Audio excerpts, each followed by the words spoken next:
Well, right now consumer behavior is changing a lot, and it's all about staying abreast of how it's changing and making sure that you add value to it, to what you propose and what you offer to the customer in this particular time. Will you be investing more or less in the digital channel over the next 12 months? Well, we are a pure play internet company, so we will be investing more, and we are investing more. How do you think the recession will change the online travel sector moving forward?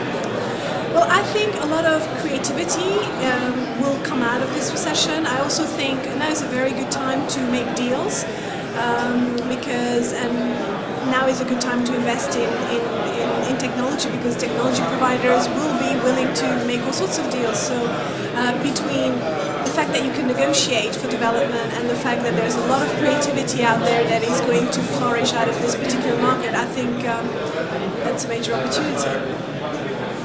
Why do you come to events such as the Travelation Summit? Well, it's good networking.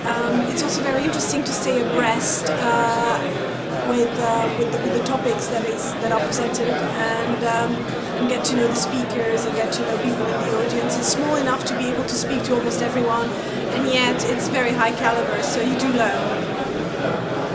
And how do you keep in touch, stay in touch with innovation? Well, our Cheap Flights is all about innovation, so we actually have, breed it, sweat it, and we've got a number of people jacked into this sphere trying to determine what the next best thing is and developing it and testing it. So we're all about innovation, so I'm not quite sure how much more we could do to stay abreast of it, but certainly we embrace it. How has social media influenced your digital strategy? I mean, we always had an element of social media in our strategy, so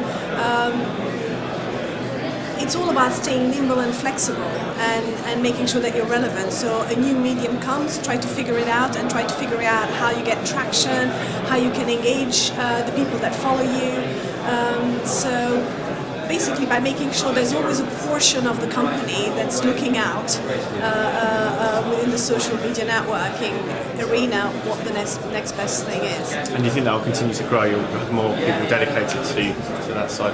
Well, if it becomes worthwhile, like if it generates quite a lot of momentum, absolutely. So we are testing a number of things. Some of them are quite fashionable.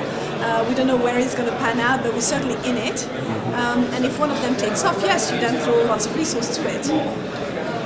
And what percentage of your time and budget is spent on mobile at the moment, and do you see that changing in the future?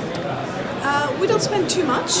I mean, right now we just issued a new tip section on how to use your mobile best in the travel sphere. So we think there are things that you can do. We don't spend too much on it, and that's mainly because the only functionality that right now is not hugely cumbersome is the iPhone. All the other stuff is animal traction work. So apart from the fact that it's very expensive, the functionality of these phones are very, very poor. So unless they start chunking up on that kind of technology, I don't think it's going to take off because it's just too clunky.